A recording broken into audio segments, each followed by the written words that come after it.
Yes, thank you for being here. The Torah portion this week is called Toldot. Begins on in Genesis chapter 25. Right,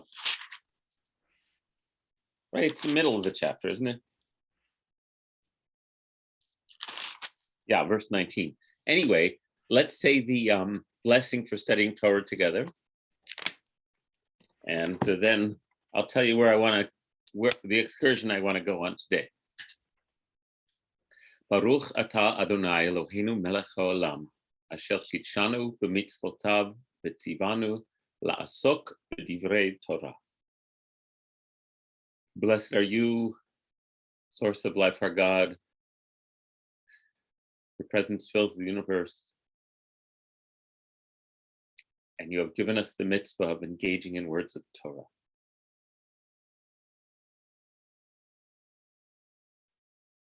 Okay, so the story we're up to now in Toldot.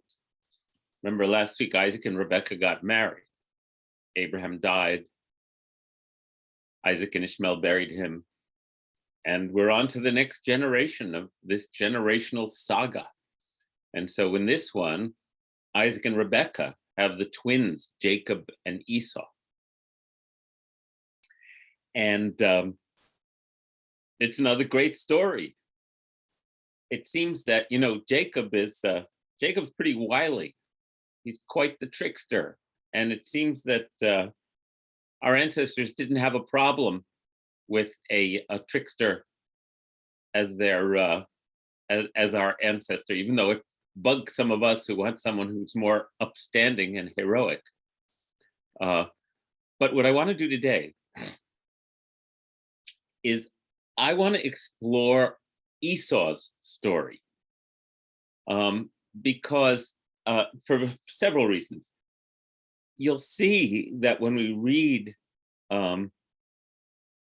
Esau, we may have preconceptions about who Esau is, right? As the twin. And Jewish tradition, if you happen to be familiar with it, Esau becomes representative of oppressive powers in later rabbinic commentary. So Esau, forget about it. Esau is bad in rabbinic midrash and commentary. And he gets a bad rap. And what I want to do today is I want to look at the story first and get a feeling for who Esau is in the story. And then I want to explore with you how Esau got such a bad reputation in rabbinic tradition. And I found the whole thing quite interesting. I know we've covered it in different ways before, but I just want to hone right in on Esau today as our focus for our Torah study today. So I'm going to share the screen and share with you the passages that include Esau.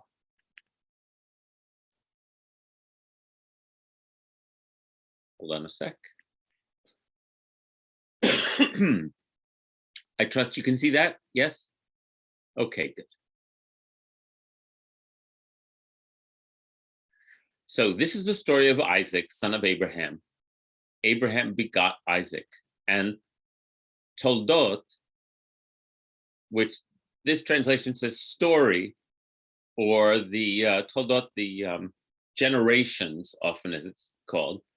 Isaac was 40 years old when he took to wife Rebekah, daughter of Bethuel the Aramean of Padan Aram, sister of Laban the Aramean. And Isaac pleaded with the Lord on behalf of his wife because she was barren. And Yod-Heh-Vav responded to his plea, and his wife Rebekah conceived. But the children struggled in her womb. And she said, Imken, if so, why do I exist? I don't know if she said it in quite that kind of language. She's having a terrible pregnancy, and she says, Imken lama ze anochi, take me out and shoot me, sort of. And so she went to inquire of God. And God said to Rebekah, 2 nations are in your womb. 2 separate people shall issue from your body. One people shall be mightier than the other, and the older shall serve the younger. When her time to give birth was at hand, there were twins in her womb. The first one emerged red, like a hairy mantle all over, so they named him Esau. Then his brother emerged, holding onto the heel of Esau, so they named him Jacob. Jacob means heel. Isaac was 60 years old when they were born. Okay, I'm going to pause there for a moment. So we can read this tale, as we should, on many levels. One level that I want us to read it on is simply itself as a story. Let's hear the story and not and on that layer. But on another level, this is an origin story, because Esau and Jacob, here, I'm going to share the screen again.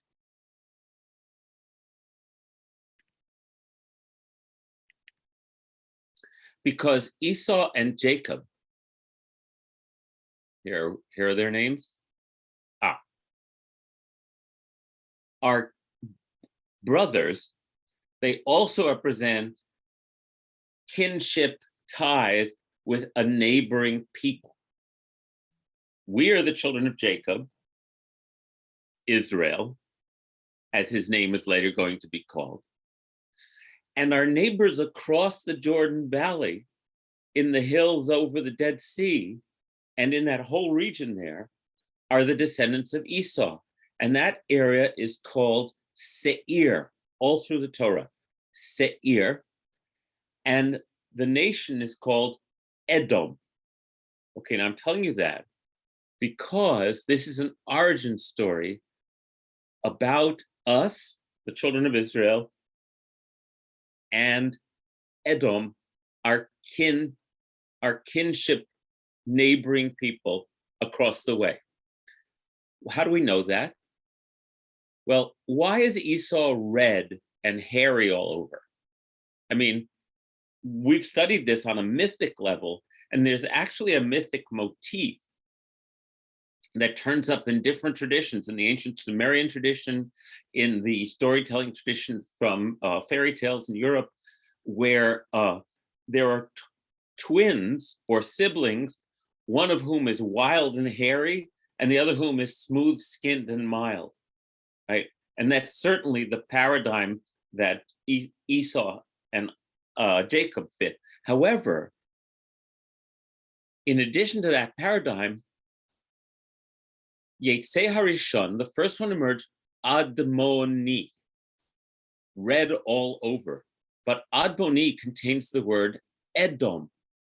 So it's a folk etymology of the origin of the nation of Edom, which was considered to be our kin across the way. And then hairy all over, Seir, is Seir, the mountain area which was the center of their community across the way. So the descriptives of Esau are also an origin story of how Edom and the area called Seir got its name from its original founder, Esau. I hope that makes sense. Whereas Jacob doesn't have, we're the children of Jacob, but we're going to become Israel.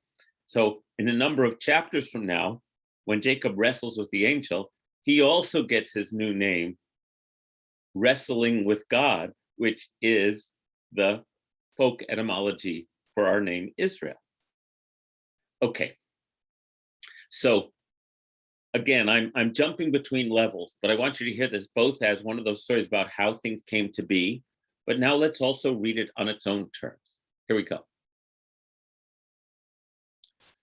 When the boys grew up, Esau became a skillful hunter, a man of the outdoors, and Jacob was a mild man who stayed in camp.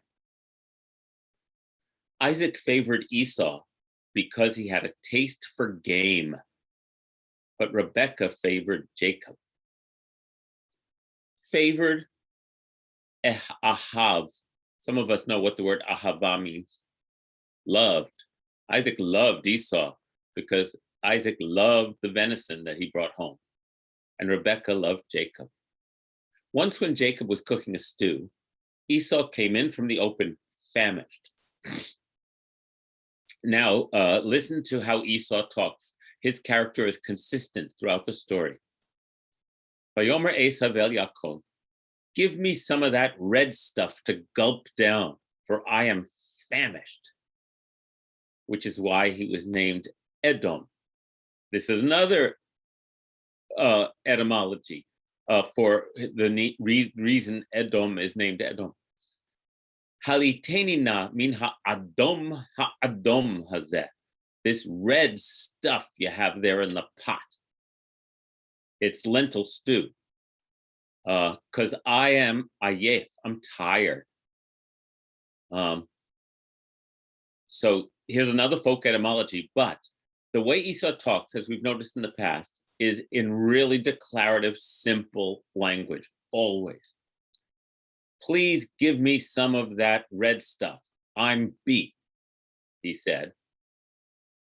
And that's why they called him Red. And Jacob said, sure, just sell me your birthright. Esau said, I am at the point of death, so what use is my birthright to me?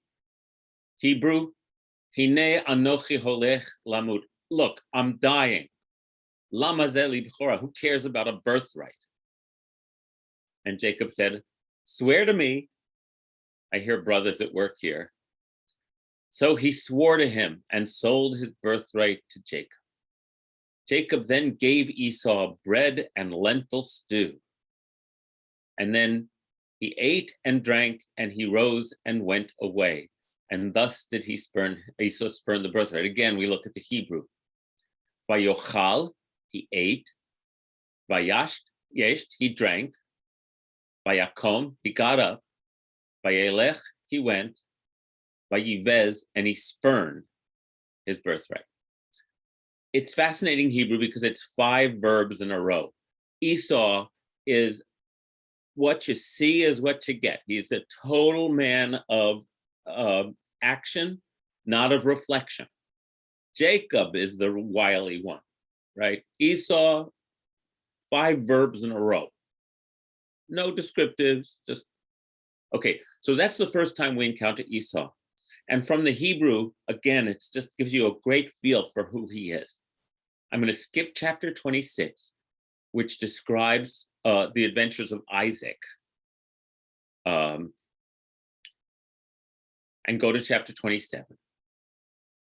When Isaac was old and his eyes were too dim to see, he called his older son Esau and said to him, Beni, my son. Vayomer elav, and Esau said to him, Hineni.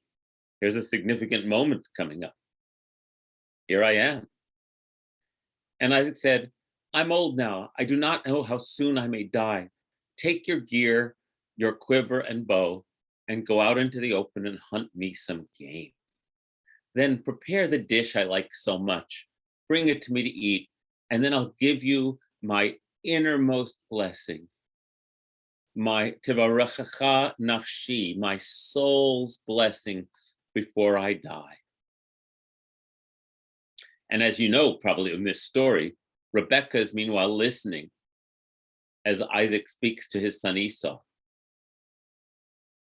And when Esau had gone out into the open to hunt game to bring home, Rebekah said to her son Jacob, I overheard your father speaking to your brother Esau, saying, now you know what's going to happen. I'm not going to read the whole thing. Rebekah received the prophecy that the older shall serve the younger.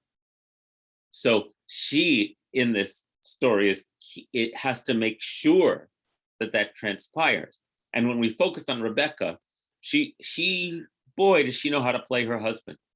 So because Rebekah in the patriarchy doesn't have the outright power to determine who gets this blessing, she has to make it happen. And she has to do that by manipulating Isaac into thinking he's the one who's deciding. So that's another reason it's such a rich story. But I want to remind you, now let's go back to the historical. I want to remind you what she heard from God when she was pregnant. 2 nations are in your womb, and they will split from one another, and the elder shall serve the younger. So that initial prophecy she receives, we're going to talk about historically after we go through the story. So, as you know, Jacob dresses up as Esau. He carries in the dish. Isaac is suspicious, but he can't see well. And Jacob has hairy goat skins on his arm, and he feels the arms and he smells them. And he says, feels like Esau, smells like Esau, but the voice is the voice of Jacob. And we're never 100% sure whether Isaac knows what's happening or doesn't. That's part of the beauty of the story. But he gives Jacob the blessing that he was reserving for Esau. He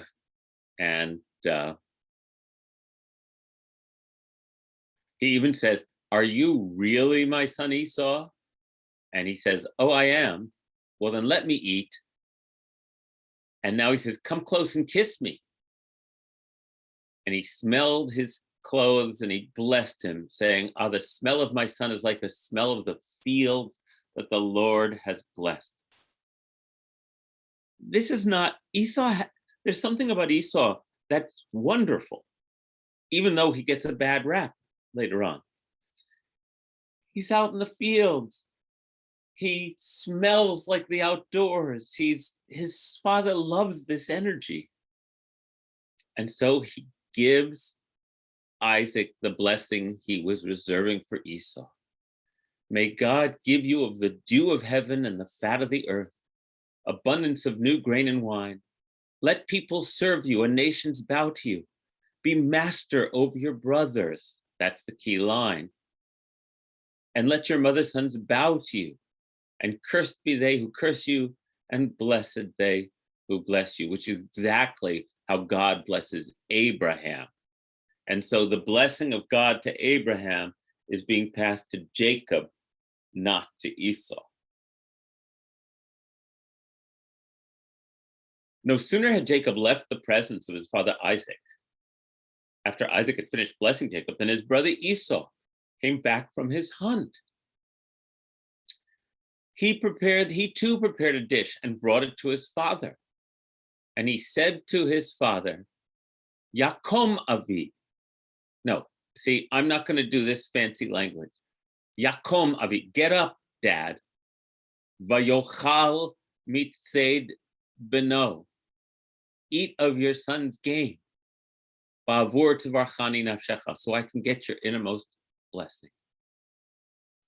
Blaise says, so just wondering if Jacob, being the wily one, has anything to do with survival of the Jews over the centuries or the founding of Israel.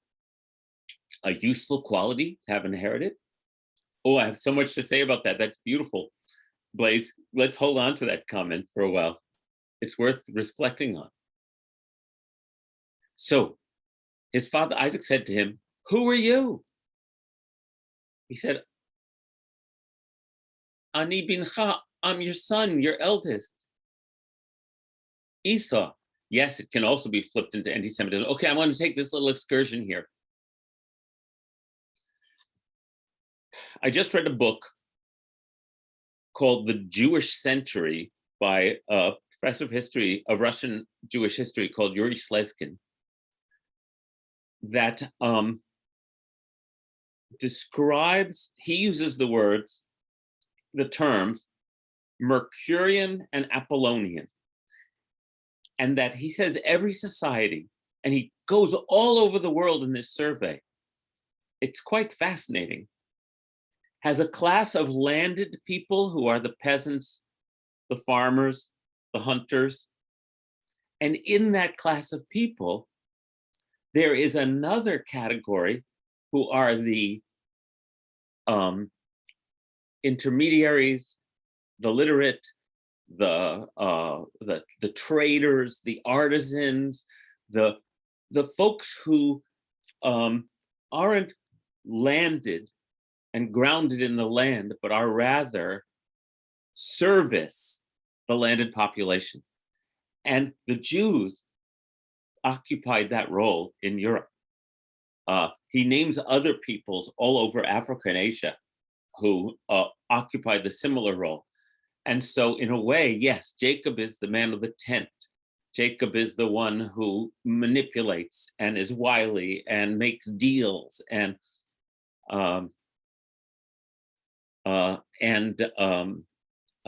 so there's a lot to be explored there. However, in the land of folktales, this all predates all of that stuff, and necessary for survival.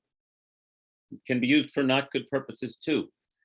However, when you study folktales, whether it's Anansi the spider or Coyote or Jacob, imagine how these are beloved figures of folktales. And they are not considered to be evil or bad, they're considered to be wily. And their wiliness is prized and makes us laugh when we hear their stories. So, in addition to thousands of years of history to reflect on, I want you to keep in mind that our judgments about these people may not be how our ancestors enjoyed these stories at all. They might have enjoyed them as tales of wily tricksters and not harsh negative judgments. Okay, but back to Esau, who is definitely a man of the earth, of the soil, of the game. His father Isaac said to him, "Who are you?" And he said, "I'm your son Esau, your firstborn." Isaac was seized with violent trembling. "Who was it then that hunted game and brought it to me? And I ate of it and I blessed him. And now he's got the blessing." Listen to how Esau reacts. When Esau heard his father's words, he burst into wild and bitter sobbing. And he said to his father, "Daddy, bless me too." But he answered, "Your brother came with guile and took away your blessing." And Esau says, "Well, that's why he was named Jacob, because he supplanted me, Yaakveni, these two times. First, he took away my birthright, and now he's taking away my blessing." And then he says, "Hello, atzalta li bracha. Don't you have a blessing for me? Anything?" Esau is so pathetic in that way and sad. So here's the blessing. "I have made him master over you. I have given him all his brothers for servants and sustained him with grain and wine. What then can I still do for you, my son?" And Esau said, "Just one blessing for me, father. Please bless me too, daddy." Avi, Abba, daddy. And he cried some more. And his father Isaac answered and said to him, "Well, here's a blessing. Your abode shall enjoy the fat of the earth and the dew of heaven above. Yet by your sword you shall live, and you shall serve your brother. But when you grow restive, you shall break his yoke from your neck." Keep that in mind, because not only is this a folk tale about our origins, but it's also a story about the history of Edom and Israel, who are constantly in these centuries at war or sometimes at peace, constantly battling each other for dominance in the region. It's a sibling rivalry that goes way back. Now Esau harbored a grudge against Jacob because of the blessing which his father had given him. And Esau said to himself, when the mourning, after dad dies and we're finished mourning, I'm going to kill him. Rebecca heard about this, and again arranges by basically telling Isaac what to do without telling him what to do, to send Jacob off until Esau has calmed down. Now again, so Rebecca says, I'm disgusted with my life because of these Hittite women in the neighborhood. If Jacob marries a Hittite woman like these from among the native women, what good will life be to me? And so Isaac sent Jacob off to find a woman from their family in the old country. And he sends him off with a blessing. And then, when Esau saw that Isaac had blessed Jacob and sent him off to Padan Aram to take a wife from there, charging him as he blessed him, you shall not take a wife from among the Canaanite women. And Jacob had obeyed his father and mother and gone to Padan Aram. Esau realized that the Canaanite women displeased his father, Isaac. So Esau went to Ishmael and took to what? Esau had married a Canaanite woman. So he marries the daughter of Ishmael, who is part of the family, right? And that's how the chapter ends. So all Esau wants to do is please his parents, right? And when he feels like killing Jacob, it seems like the same as when he's exhausted and he feels he's going to die. His emotions come and they go. And the next time we hear from Esau will be in a couple of weeks. And I'm going to scroll ahead to that just so you can see how he stays in character. Darn, I'm going to use up my time really fast today. I have a lot to say.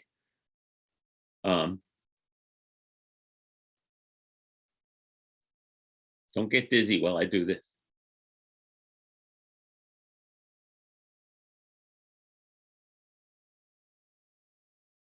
Here we go. Jacob is returning after 20 years. He sent messengers ahead to his brother Esau in the land of Seir. Remember? Seir, and Seir is hairy, the country of Edom, which means red, because that's where the etymology comes from. And Jacob sends messengers. And he's going to try to reconcile with Esau. Thus shall you say to my lord Esau, thus says your servant Jacob, and he sends a whole bunch of messengers. And with a message, the messengers returned to Jacob saying, we came to your brother Esau. He himself is coming to meet you, and there are 400 men with him. And Jacob's terrified. But we actually don't know Esau's motive. We only know what Jacob thinks is going to happen. And if you recall, he thinks Esau's still mad at him and is going to, Jacob's going to do whatever he can to appease him and try to save his family. And I'm not going to go through this at length right now. He wrestles with the angel. And then comes the great moment.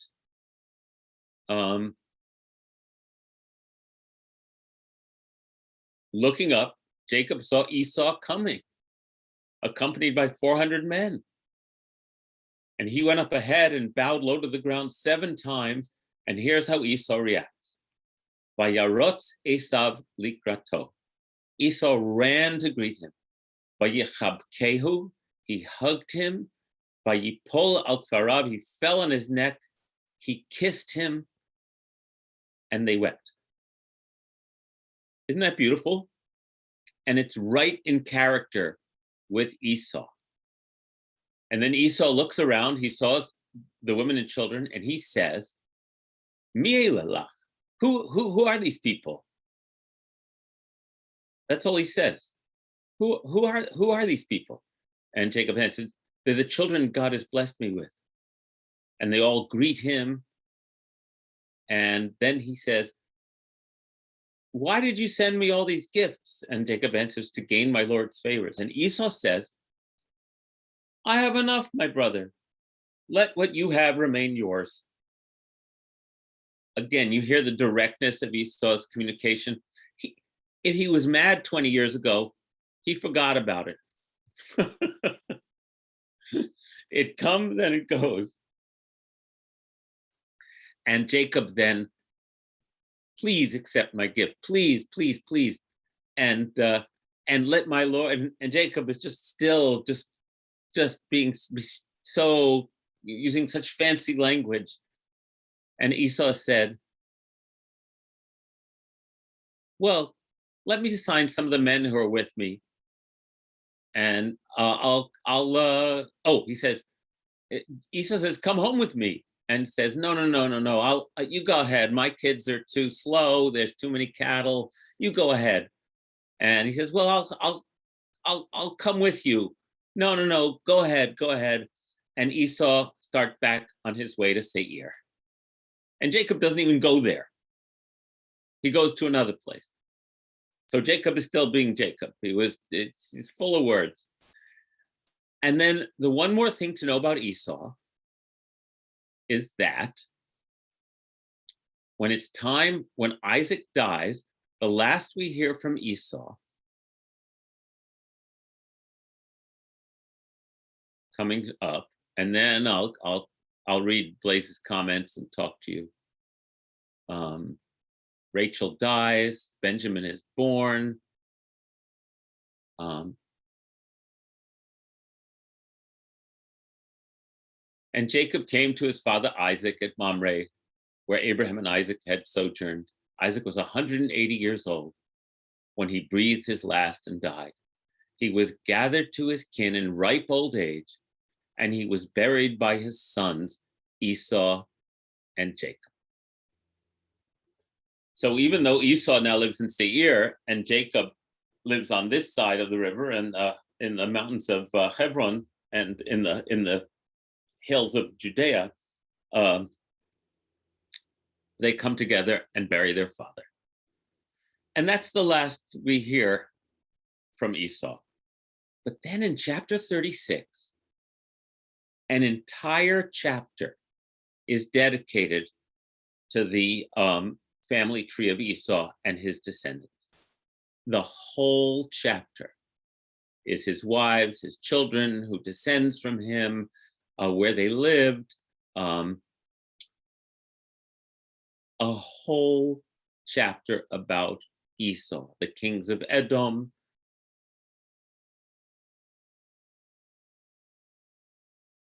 And my goodness.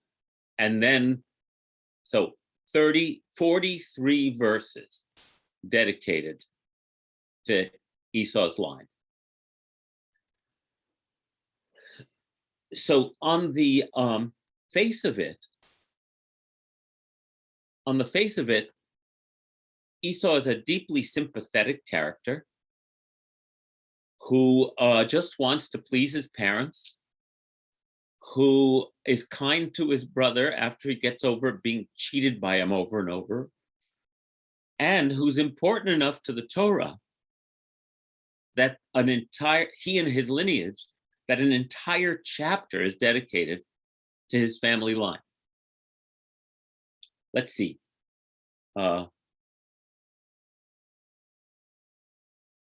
Blaze said, oh, look at all these synonyms for wily: shrewd, clever, sharp, sharp-witted, astute, canny, smart, crafty, cunning, artful, sly, scheming, calculating. Whew, wow. Breaking the yoke from Esau's neck, says Blaze, freeing himself, forgiving Jacob. He fell upon Jacob's neck like this. He is not weighed down by anger, blame, or resentment, etc. Like forgiving others is for the benefit of the one who forgives, not the perpetrator. And Rob says, but Jacob carries his guilt the whole time. Yes, he does. Whereas Esau is free and clear. As Ishmael and Isaac come together to bury Sarah. That's right. It seems clear that Ishmael and Isaac were not estranged from each other, nor were Jacob and Esau. And Rob says, in addition to Esau, who else gets a chapter dedicated to their family line? I need to look into this more, Rob, but what struck me about it is that Esau is a side story. right? Usually the family genealogies are to advance the Israelite story, and yet, so what I assume is that this was really our first cousins in the land of Edom. And so first of all, before I go there, I just again want to reflect for a minute on what a well-drawn and sympathetic character Esau is. I really like Esau, even though I was raised to dislike him because I was on Jacob's side. Do you know what I mean? And part of what I want us to take away from today is maybe we can drop the sibling rivalry, because it's a sibling rivalry that extends from its historical origins between the people of Edom and the people of Israel, who are neighbors. And at times, when you study the history of the region, you find out with clear evidence from the different biblical narrative that there were times when the Israelites dominated the Edomites, and there were times when the Edomites dominated the Israelites, back and forth. You can see this rivalry. When you read in the book of Numbers, Moses has brought the children back, and they now have to walk through the land of Edom to get to the promised land. Let me just find that. That's quite interesting. Hold on a sec. From Kadesh, Moses sent messengers to the king of Edom. Thus says your brother Israel, you know all the hardships that have befallen us, that our ancestors went down to Egypt and we dwelt there for a long time, and the Egyptians dealt harshly with us, and God freed us from Egypt. And now we are on the border of your territory. Please allow us to cross your country. We will not pass through fields or vineyards. We will not drink water from the wells. We will stay on the king's highway, and we won't turn right or left until we've crossed your territory. And Edom answered him, you shall not pass through us, else we will go out against you with the sword. And Moses said, we'll keep to the beaten track. Just let us walk through. We'll pay for our water. We'll pay for our food. We just want passage on foot. Really, it's just let us pass through. And they replied, no, you cannot pass through our territory. And Edom went out against them in heavy force, strongly armed. And so Israel had to take a long way around Edom's territory. Okay, so this was quite, but it's your brother, right? So this was a time of difficulty. But then later in Deuteronomy, in a section of describing a section of laws, let me find that one. I found this really interesting.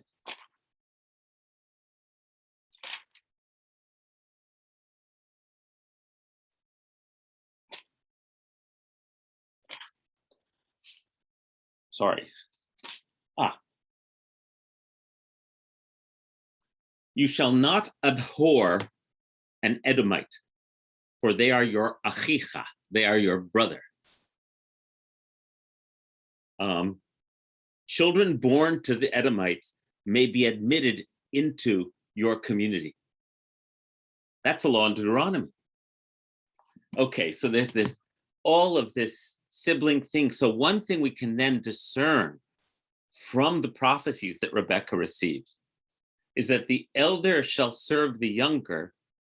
Edom, when the children of Israel are heading towards Canaan from the promised land, Edom's already on the land. So Edom is an older senior entity to Israel. They have kings, they've been there. And so we know they're the elder, but we also know that they are going to serve the younger, that the Israelite kingdom is going to dominate them. But then remember what Isaac says, which is that, but you shall throw off their yoke. That's because we also know from history that the Edomites, when Jerusalem was destroyed by the Babylonians and they were sent into exile in the 6th century, the Edomites sided with the Babylonians and took over the Israelite territory after the Judeans had been exiled. When the Judeans returned, the Edomites were on their former territory and they did battle once again. This is an old rivalry. So even as we have this beautiful origin story, we also can discern that it's a story about a historic rivalry. As Ruth says, you might remember at one time Arthur Waskow was going to take the name Esau. And Blaise says, yes, even a side story is there for a reason. If nothing in Torah is without purpose. That's right, this was not included by accident. It's not like an appendix that got stuck into the middle of the text. Okay, so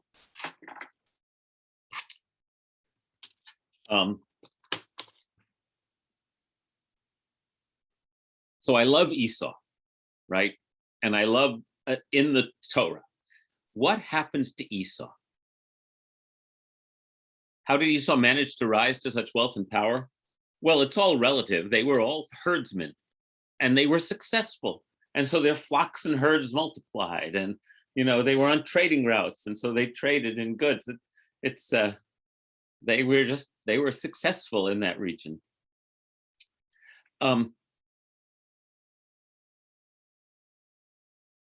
Okay, so there's a place in the text that I want to show you. I'm going to share my screen again.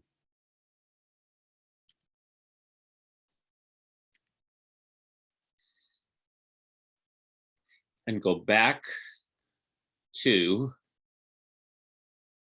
when Jacob and Esau meet after 20 years.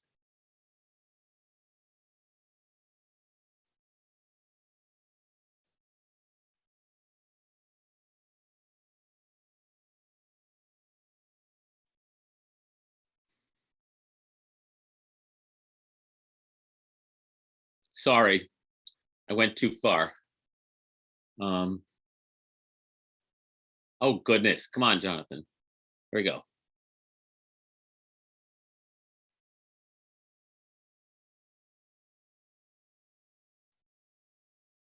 I just want to get to the verse where they meet.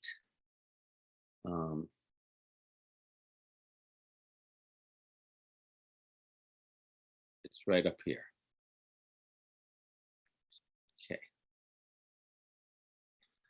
Vayarot Esau. Esau ran to greet him. He hugged him. He fell on his neck. Vayishakehu, and kissed him, and they wept. Okay. Vayishakehu, when you see it in the Torah, has these 6 marks over it. Why? Well, the scribes, who are our ancient rabbis, their job was to copy and recopy the text. And in the text we just read, Esau is a sympathetic character, right? What's to hate about this guy? But over the centuries, Esau, Edom, became a symbol for Rome. Rome. The rabbis are writing their commentaries during Roman oppression. How does Esau become a euphemism for Rome? I want to talk about that for a few minutes. But the way that the rabbis, they would not change the text. The Torah was the Torah. So if they were scribing a new scroll, they would not change it. They might add things to it, but they wouldn't change it. So they have this word, he kissed him. And then when you look in the Midrash, if you change this kuf to a kaf, vayisha chehu, tiny little change, it means, and he bit him. So the rabbis say that Esau's motives were not pure. that Esau, in fact, didn't kiss his brother first. He tried to bite his brother. And in the magical language of the Midrash, and it says Jacob's neck turned to marble and he couldn't be pierced. But it's like, what is going on? I've wondered this for years. So what's going on is fascinating. And it has to do with Christianity, and it has to do with the Roman Empire. King Herod, the famous King Herod, we are now in the 1st century BC. Judea is pays tribute to Rome. Who is King Herod? King Herod is from the Edomites. King Herod, but he is also a convert to Judaism. What is going on here? In the 2nd century BCE, the Maccabees threw off the rule of the Greeks, right? We know this story, it's the Hanukkah story. When the Maccabees came to power, they went on a series of wars of expansion, and they conquered Edom. And then, after a couple generations of Maccabee leaders, they forcibly converted the Edomites to Judaism in order to bring them into their kingdom. Herod was an Edomite who had been converted to Judaism. Herod was also a sympathizer with Rome who toadied his way up to power until he was the king of Judea. Herod was also like out of central casting for the insane tyrant. Anybody who threatened his throne, he'd murder them, even if it was his son. He was a horrific. He also wanted to make Jerusalem into a showpiece of the Roman Empire. He was an incredible builder. It's like, I mean, think Stalin, it's like that kind of unbelievable character who rises to power and then is just a completely immoral and horrible human being, even as they build great edifices. The rabbis despised Herod. He represented everything that they wanted to resist about Rome. And Herod was an Edomite. Now, so they couldn't talk about, you couldn't trash Rome or the king if you were the oppressed group. You had to use a euphemism. So Esau and Edom became the euphemism in rabbinic literature for Roman might. And I never really understood that. I always wondered why Esau got such a bad rap. And that's why I decided to research that today. Then there's this fascinating additional layer. Remember how it says the older shall serve the younger when Esau and Jacob were born? Well, guess what?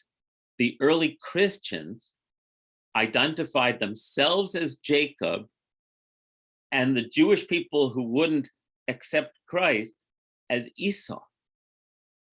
And so in Christian early literature, the Jews are Esau,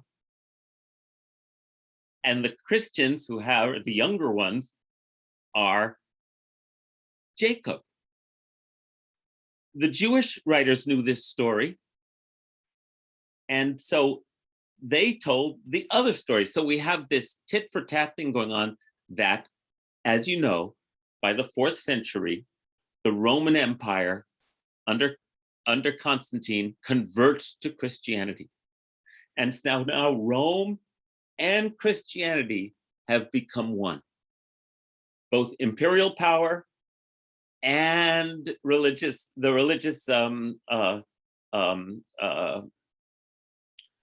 triumphalism of the Christians over the Jews. And so just as the Christians say explicitly. Here, I found a great quote. Let me read it to you.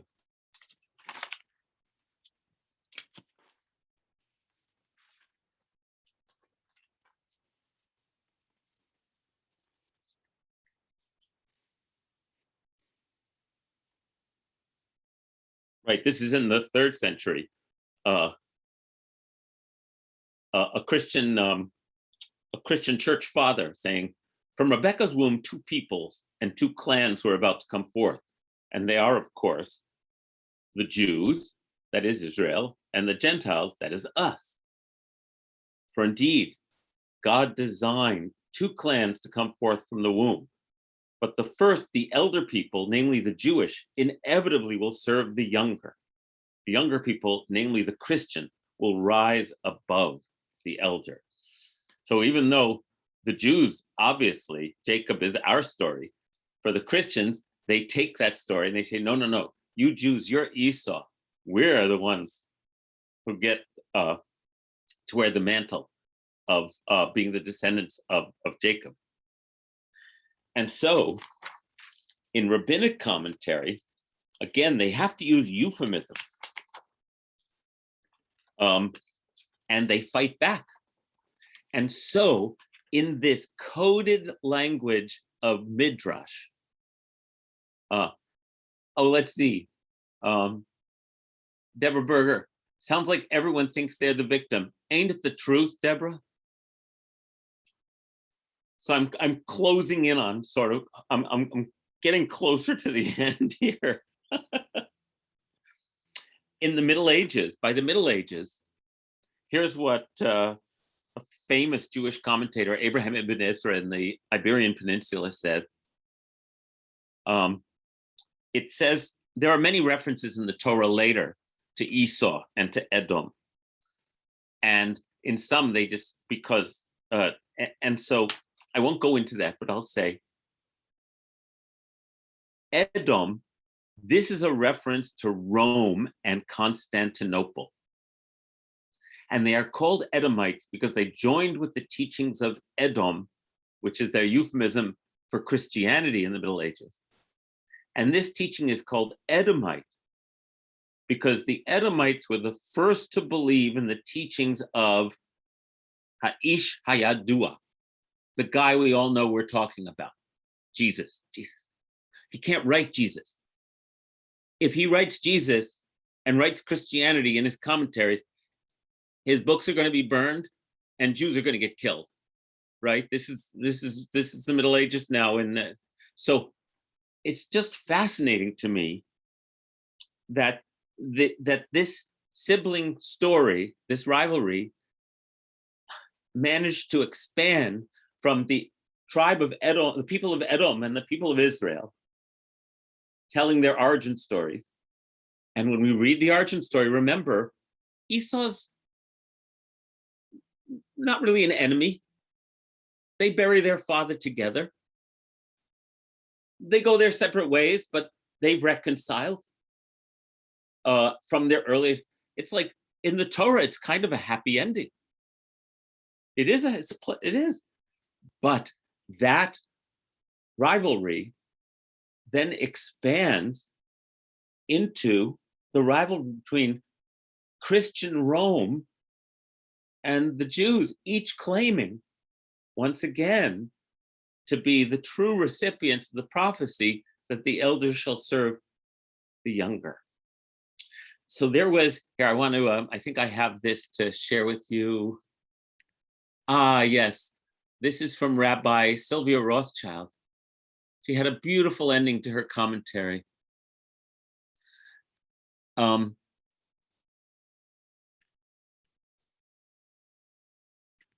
She talks about those 6 marks over that word, and he kissed him, to then be interpreted as, and then he bit him. And Rabbi Rothschild says, maybe it's our job at this point to take those little marks off the scroll so that we can just drop this subject once and for all. Here, I'll read her last words here.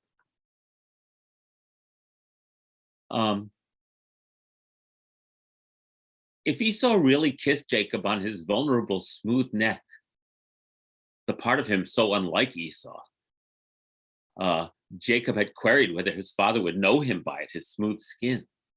And if they had then parted on relatively reasonable terms and been able to come together to bury their father, then maybe we too can create a living peace, one that does not have to be passionate or entangled together, but respectful and honorable. And then maybe we can take those scribal marks off the scroll and believe that reconciliation really is possible. Yes, her name is Sylvia Rothschild. So I know I covered a lot of ground today, but I hope we at least got a taste for each level. That beautiful level of the storytelling. Oh, her brother. That's great, Roni. I don't know her personally. I just found her writing online. And Rabbi Ellen says, speaking of reconciliation, Reverend Bruce Chilton, who runs the Institute of Advanced Theology at Bard. Here it is. Thanks, Ellen.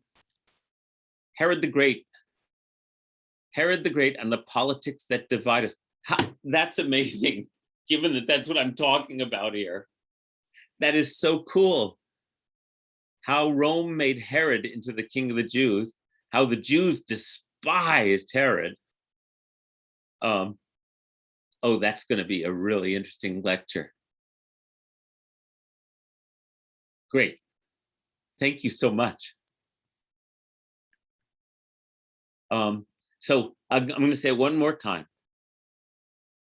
Since we have this biblical story of reconciliation that then spiraled into literally thousands of years of dissing and conflict, maybe we can cycle back around again and start over and read the story on its own terms. That after 20 years and wanting to kill each other, and Esau wanting to kill Jacob, and Jacob being terrified that Esau's going to kill him, that instead they hugged and they wept. And maybe it's time to go back to the original message of the story, and they bury their father together. So that's what I wanted to share with you today. The original text, all that history, I just found it fascinating. So thank you. I'll stop.